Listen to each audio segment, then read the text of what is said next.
It was a bright Monday morning in Mrs. Carter's first-grade class, and 6-year-old Eliezer sat at her tiny desk, swinging her legs and humming a worship song her mum played every morning before school. Mrs. Carter clapped her hands gently and smiled at the class.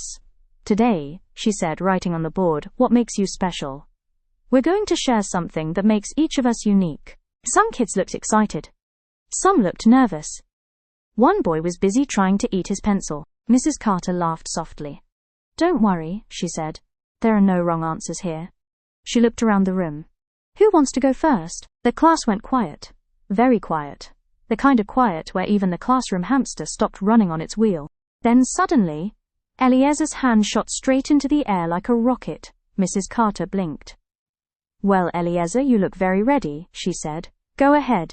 Eliezer stood up confidently, smoothed her little purple skirt, and cleared her throat like a tiny preacher. "What makes me special," she said proudly, "is that Jesus made me, loves me, and lives in my heart." The class went silent again. One boy's jaw dropped so wide you could almost see his lunch plans. Eliezer kept going.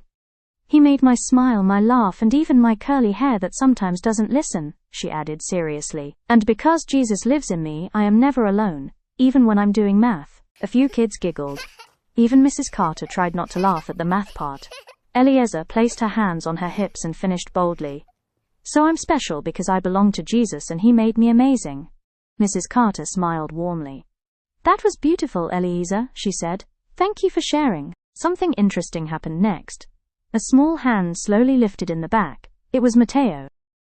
Mateo stood up shyly and said, "Well, my grandma says God made me kind, and I help her carry groceries, even the heavy ones." He paused.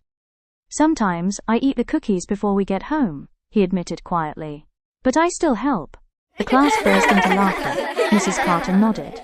"Kind and honest," she said.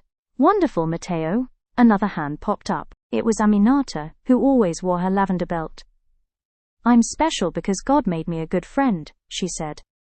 "When someone is sad, I sit with them and share my crayons, even the glitter ones."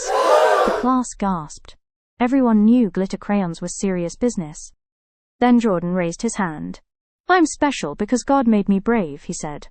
"I was scared of the dark, but I pray and remember God is with me, so now I only run a little bit to my bed."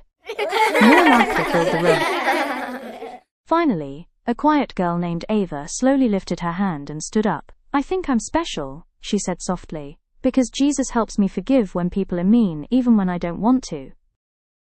Mrs. Carter placed her hand over her heart. "That is very special, Ava," she said gently. Now the classroom buzzed with excitement. Hands went up everywhere. Kids started remembering kind things, brave things, loving things, little lights inside them they hadn't noticed before. Mrs. Carter looked around the room with shining eyes. "Class," she said, "do you know what I see?" The children shook their heads. "I see a room full of children who know they are loved by God," she said. "And when you know who you are in Jesus, you're not afraid to shine." Eliezer beamed at her desk. She hadn't planned a speech. She just said what her parents always told her at home. "You are God's child. You are loved. You are special. Never be afraid to say it." When the bell rang for recess, the kids lined up at the door chatting excitedly.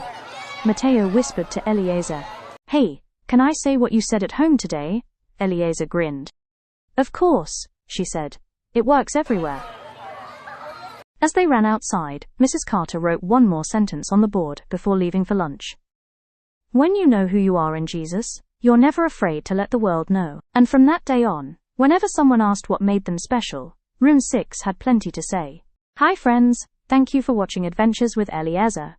Tell your parent or guardian one lesson you have learned from today's episode. Parents, make this a conversation piece with your child, and have them memorize one declaration about who they are in Christ, so they too, like Eliezer, can let the whole world know who they represent.